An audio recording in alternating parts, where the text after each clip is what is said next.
Hey everyone, welcome back to Vibin with Andwaley. This video actually kicks off a brand new series where I will be exploring different tools and resources for teachers, whether you're in the US or anywhere in the world. So if you're interested in that, then just keep on watching.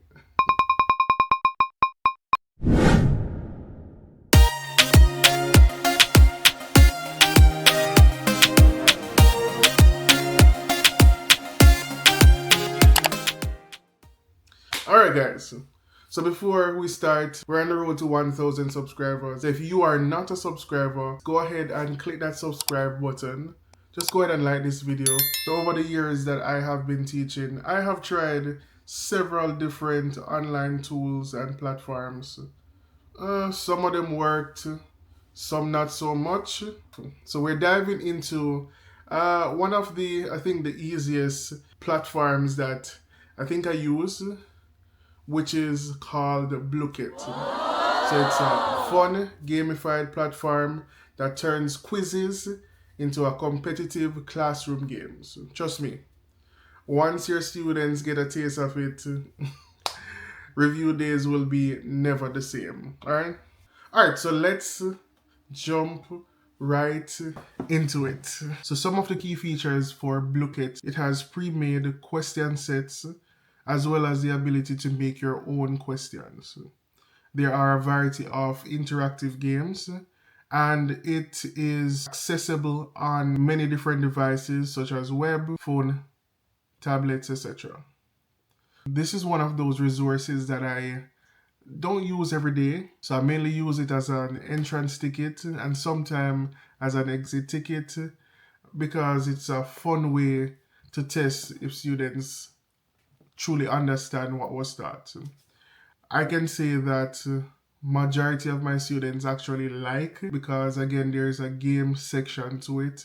So while it is that you're answering the questions, you're also playing games. There are different themes and they love the competition. Let's go ahead and begin. So from your browser, you're gonna go ahead and you can either type in the URL, and the URL will be in the description bar of this video. So it's blooket.com, or you can just search for Blooket on Google. It would be the first option that pops up. So once it is that you go on the platform, this is how it looks. So it gives you the option at the top to join a game. If you're a student, they can just click on that and then they would enter the code for the specific game. We'll come back to this later on. If you already have an account, you can click that login button. But we're gonna start from the beginning. So we're gonna sign up. So we're gonna click sign up. You're gonna select who you are. So I'm a teacher. You're gonna put in your age. So let's go ahead and do this. Let me just put 1990. And you can select, so if you're outside of the US, you will toggle that. So let's go ahead and say we're outside of the US. I'm gonna click next. And you have the option of entering your email address and your password, or you can simply sign in with your Google account. So I'm going to sign in with my Google account because that's much easier. Okay. Click through. And the last step is for you to create your username. So I'm going to say Mr. Willie. Agree to the terms and privacy policies.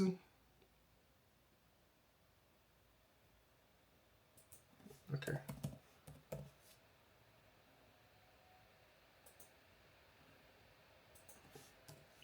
Okay, so no space. You can't have any space. Oh, username is unavailable. Mr. Vibin with Andwaley. Okay, okay, too long. Mr. Vibin with so we're gonna just stick with that. Okay, there we go. Alright, so this is how it looks. So you get a welcome, as you can see, we have a welcome note. It's gonna give you a little tutorial of the stuff. So get started in 3 steps. One is to create a set, a question set. You're gonna select your game mode and then watch students come alive while learning. Alright, so once we're done with the tour, so as I said earlier, you have the option to create your own set, your own question, your own resource, or you can discover our pre-made sets. So other teachers created the sets before you can go through. So again, I use this as a simple activity. I don't really spend much time. So I normally use this for simpler concepts. So I teach math. For those who don't know, I teach math. And if I am going to assess something like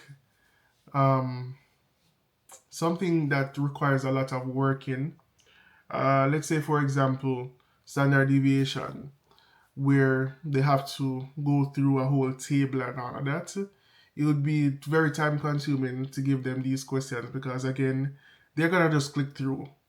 Some of them will just click through and some of them will, spend a lot of time trying to work it out. So I normally go for those questions that are easy, like some easier type questions that really test to see their understanding, if you get what I'm saying. I don't know if I'm making sense, right? Let's go ahead and create a test. So you would have to put in your title. Let's say we're gonna do completing the square. I can't spell completing the square. That's what I'm testing on. You can put a description if you want. You can put a cover image if you want. Privacy, you can make it public or private. And then you have 3 options to create these questions. So you can manually type the questions, and that is easy with AI, ChatGPT, or one of those other teacher AIs to get some questions. So you can do it manually. You can Quizlet import, or you can use CVS import. So like if you have some questions in a Excel sheet, then you can import those questions there. Okay, so manual. Let's try the manual. So you can click add question, create your own question. So what is the first step in completing the square? Alright, and the default is multiple choice. You can also change to type in the answer. I normally stick with multiple choice, right? So if you want them to, yeah. So either of those, you can add an image, you can put math equations, you can add audio, but that is one of those plus features. You can set a time limit. So let's say I want to give them 60 seconds. There we go. Then you put in your answers and then you would save. So let's say I don't have time for this, so blah blah. So this is my right answer. First step in, move the constant to the right. Let's just insert a oops, and there we have the question. Let me just add make this more specific. So let me just add an equation. X square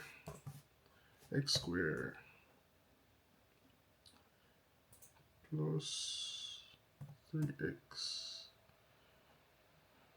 plus, change that to 4x plus plus 1 equals 0. All right, there we go. So I have my equation. So the first step would be to move the constant to the right side. That's my correct answer. Press save. And there we have our question, right? Blah, blah. There we go. I think this works best with, based on what is available on a basic account. It works best as a simple as an easy assessment, right? So that's one way. Another way is to click discover, and you can go ahead and search for a pre-made assessment. So completing the square. And my spelling is awful. All right, and here are a whole lot of options. Wow, these are large. These are a lot of questions. All right, so look at this one, 11 questions. So you can click at it, you can click on it, you can select show answers, you can see if it's something that fits your need. All right, so this looks okay, 10 questions. So you can favorite it if you want to come back to it. You can make a copy. You can also share it, make it into a worksheet, or you can host this assignment. Play solo. So if you're doing a one-on-one, a tutoring session and you want to give it to one student, you can host a solo. You can also assign it as a homework. So let's go ahead and host the game. So this is what I normally do. So all of these are the game modes. And some of the game modes will change depending on the season. So we're in Halloween, October, Halloween. So we have this candy quest. We also have these new ones. Wow. But these are plus only. There are sometimes when they'll give you a free trial and so forth. So these are off limit because I don't have the plus account. But you have a whole lot of free options. Now, based on my experience, the one that my students love is, which one do they love? They love to play Crypto Hack, interesting. And I think this candy one, I think this is new, but one similar to the candy one, right? So let's say for the Crypto Hack, let's try that out. Press host. And then it's gonna ask you so you can decide on your time or the crypto. You can decide on how you want to run it. So you can give it a certain amount of minutes, or if you want the game to end when the students reach a certain amount of crypto, a goal, crypto, you can decide. So I normally just stick with, again, this is a start activity, 5 minutes. So I normally say 5 minutes. You can change the settings, so show instruction, allow late joining, because there's always going to be that one or two students who their Chromebook isn't charged and they don't have a charger, they don't have a Chromebook, and sometimes it's very hard to sit down and wait on them. So I normally keep that on so they can join whenever they're ready. I normally don't keep on the random name because sometimes I use the start activity or the exit ticket as a actual grade. So I always encourage them to sign up with their real name. You can allow student accounts and so forth. So you have a lot of flexibility. Once it is that all of your settings are set, you're going to go ahead and press. You can hear that. Let me turn that on. Yeah, so you can go ahead and click host now. Alright, so this is the page. So this is a link that I was saying on the first page before you sign up, where it says join game. Students can just click that and then enter the code. Or if you have a Google Classroom or another online teaching platform, you can go ahead and share. So copy, join link, post that link in the classroom, and it will bring them directly to the game. So let me just quickly go ahead and show you from the student end. So all you need to do is just type in Blooket. So Blooket join. Alright, there we go. And then you just go ahead and enter the name. So 8286256. Press the arrow and it will ask you for your name. So again, I encourage my students to choose the right name. So I am Tom. Enter your name.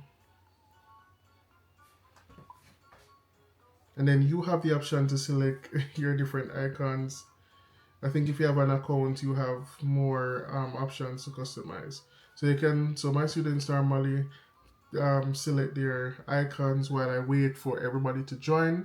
And once it is that majority or all of your class has joined the quiz, then you can go ahead and click the start. So with this, so every game is different, have different rules. So for this one, you're gonna select a password. You'll answer questions. Each time you get a question correct, you get a chance to hack another player, right? So let's see. So the most crypto after 5 minutes wins. So the person with the, I normally tell them, congratulations, you are a thief. Because that's in essence what you need to do. Alright, so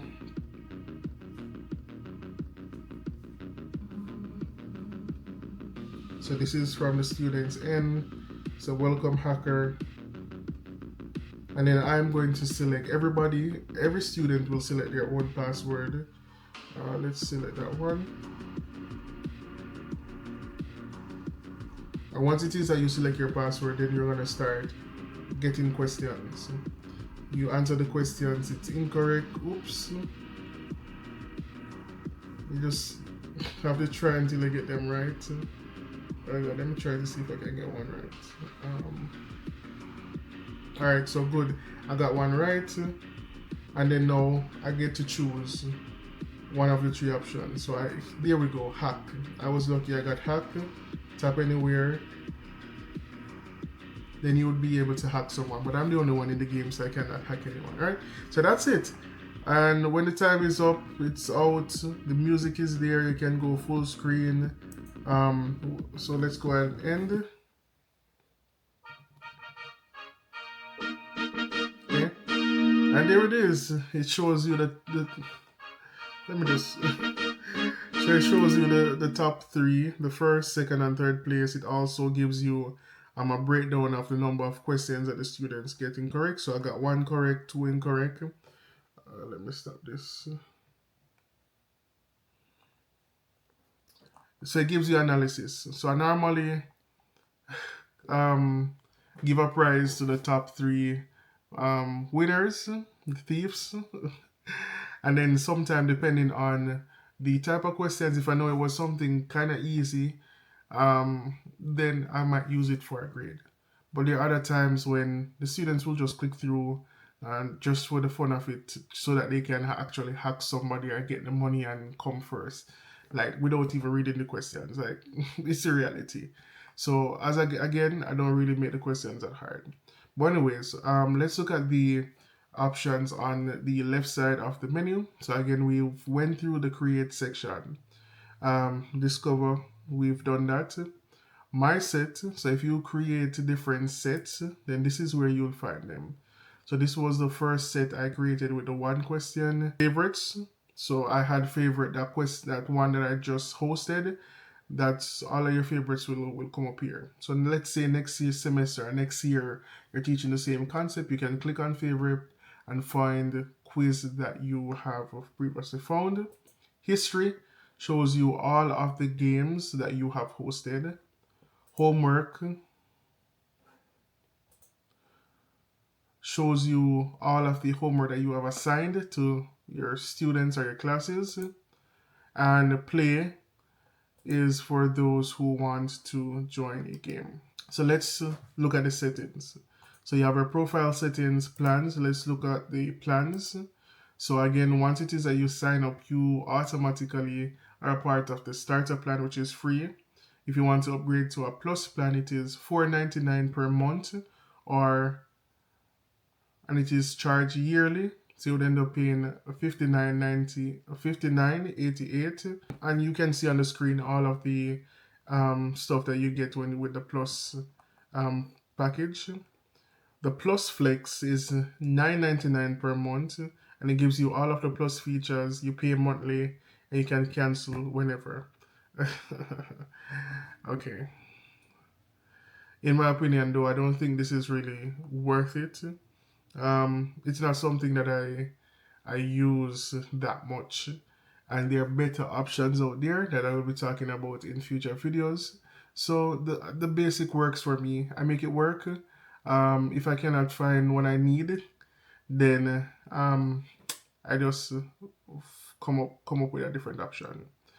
Okay, so those are the perks. Let's go back. You also can edit your information. It gives us social media support and privacy. So yes, so in essence, that is it. I think I've covered most of the basic stuff. It's a good platform, I tell you, especially if you're teaching younger kids, um, like middle school, elementary. If you're in Jamaica, you're teaching primary and even high school, like the lower high school students. I think they'll enjoy this. They love competition. They love competition. The fun part about it, it's a good activity, and again, it has a free option. If you want to, improve your engagement in your class and try something new, then you can go ahead and check this out. It's something very engaging, very fun. I even find myself sometimes, join into the activity and play with them. So before we go ahead and comment in the comment section. What do you think about Blooket? Have you ever used it before? Will you be using it in your classroom? What are your views on it? Just go ahead and shoot some of your comments in the comment section.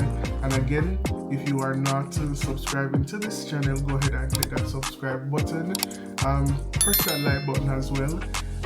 Turn on your post notification and stay tuned for more of these videos in this new series. Alright, thank you guys for watching. I am out.